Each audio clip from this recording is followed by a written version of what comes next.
In this video, I'm going to show you how to crochet the textured wave stitch. For materials, I'm using some worsted weight yarn and a 5mm hook. You can use whatever yarn and hook combination that you prefer. This stitch does use a lot of slip stitches, so if you have a tendency to crochet a little bit on the tight side, you may want to go up one hook size than what you would normally choose. For our foundation chain, we're going to begin with multiples of 10 and then add 6. So when we're speaking of multiples, that means any number times 10. So I'm going to take 3 times 10, which gives me 30. And then I'm going to add 6, which gives me 36. So I'm going to start with a slip knot and place it on my hook. And then I'm going to start chaining. And just to save time in this video, if you like, you can go ahead and pause, and I'll meet you back here after you have finished your foundation chains. After your foundation chains are finished, it's time to start row 1. Now I'm going to be using US terms for this tutorial.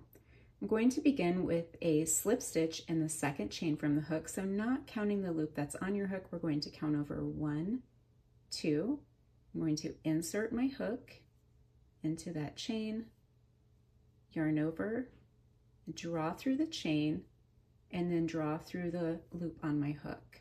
We're going to do that 4 more times.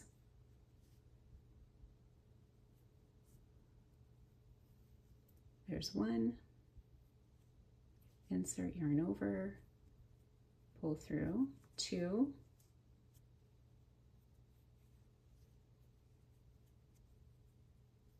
3, and 4. So counting the first one that we did, we have 5 slip stitches. Now we're going to do 5 half double crochets. So to do a half double crochet, you're going to yarn over, insert your hook into the chain, yarn over and pull through 3 loops on the hook, yarn over and pull through those 3. Let's do a couple more together. Yarn over, insert, yarn over and pull through 3 loops on the hook, yarn over and pull through 3. Yarn over, insert, yarn over and pull through 3 loops on the hook, yarn over and pull through 3. We're going to do that a couple more times here to get our 5 half double crochets.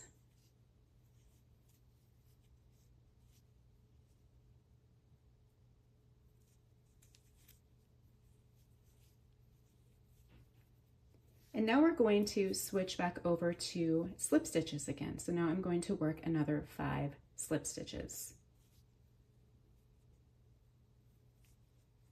So there's 1,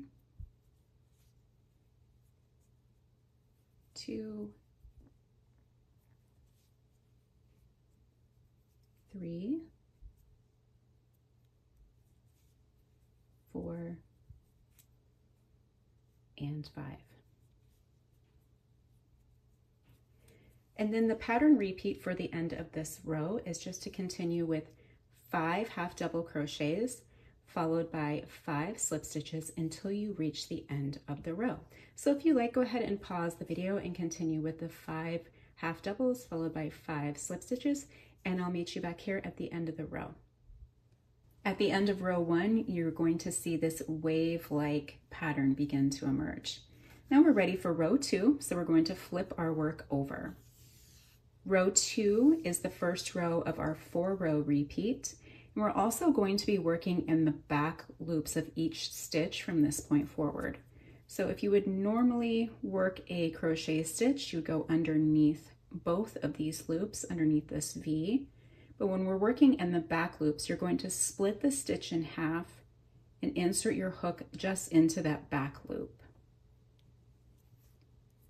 We're going to begin each row with a chain 1. I'm going to chain 1 and then working right back down into that stitch I just came out of, into the back loop, I'm going to make a slip stitch. Then I'm going to slip stitch in the next 4 stitches, working in the back loops.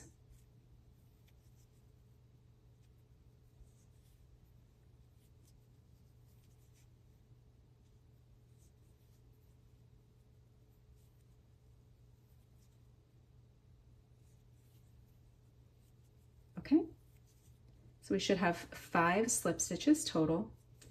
And now it's time to work 5 half double crochets in the back loops only. So if you notice, we're working slip stitches in the previous row's slip stitches and half doubles in the previous row's half doubles. So I'm going to make 5 half double crochets working in the back loops.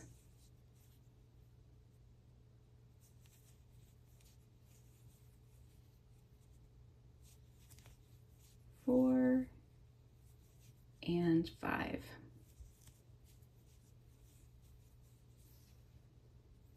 And once again, 5 slip stitches working in the back loops. You want to make sure your slip stitches are fairly loose as you work them. And this is why I said it might be helpful if you're a tight crocheter to go up a hook size until you've mastered this stitch a bit. And there's our 5. So we're going to continue the row with 5 half double crochets worked in the back loop, followed by 5 slip stitches worked in the back loop. We're going to continue that until you reach the end. So if you'd like to pause the video, I'll meet you back here at the end of row 2. At the end of row 2, you can really see that wave stitch begin to form. Now it's time to turn our work over and start row 3. Now, if you remember from the last 2 rows, we began with slip stitches. In row 3, this is where we're going to switch it up a little bit. We're going to begin with half double crochets. We're still going to chain up 1.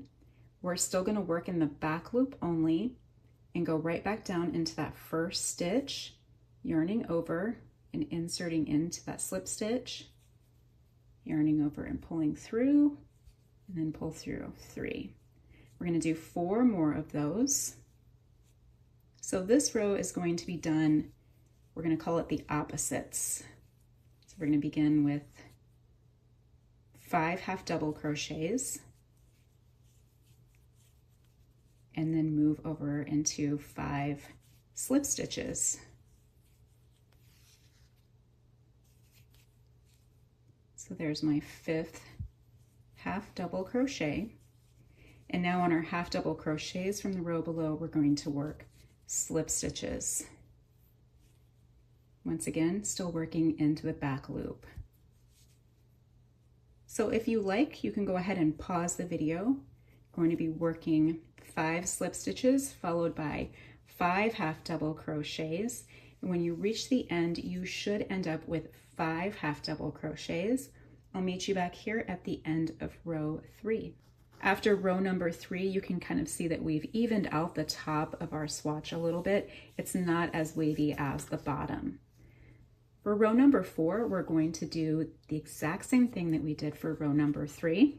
We're going to chain up 1, and then working in the back loop again, we're going to be making 5 half double crochets to start off, followed by 5 slip stitches.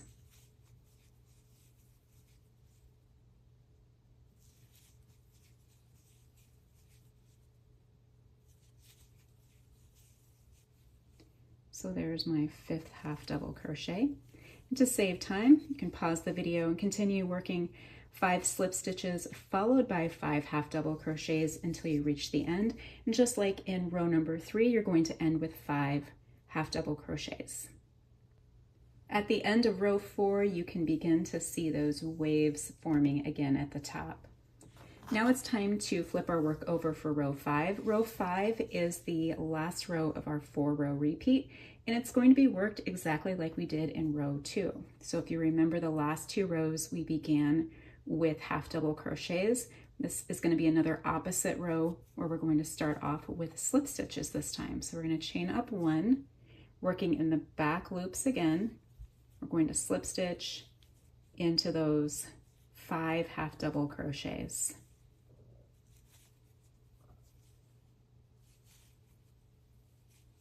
And 5. Now we're going to continue the row with 5 half double crochets followed by 5 slip stitches. When you reach the end of the row, you should end up with 5 slip stitches. So if you like, go ahead and pause the video and I'll meet you back here at the end of row 5.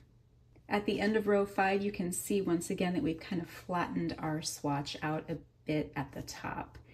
After row 5 is complete, I'm just going to turn my work over and I'm going to begin with row 2. And you're just going to continue to work rows 2 through 5 on repeat until you get the height that you want. So I'm going to do another repeat of 2 through 5 and I'll show you what that looks like after I'm finished. After another repeat of rows 2 through 5, you can really see that stitch begin to form. If you flip it over on one side, you'll notice that there's more ridges and bumps. And if you turn it over to the other side, it has more of a concave or almost like a honeycomb type appearance. Both are really cool. I just love this stitch. Thank you for watching. If you've enjoyed this video, please be sure to give it a thumbs up and share it with your crochet crafty friends. And also be sure to subscribe to my channel for more crochet tutorials.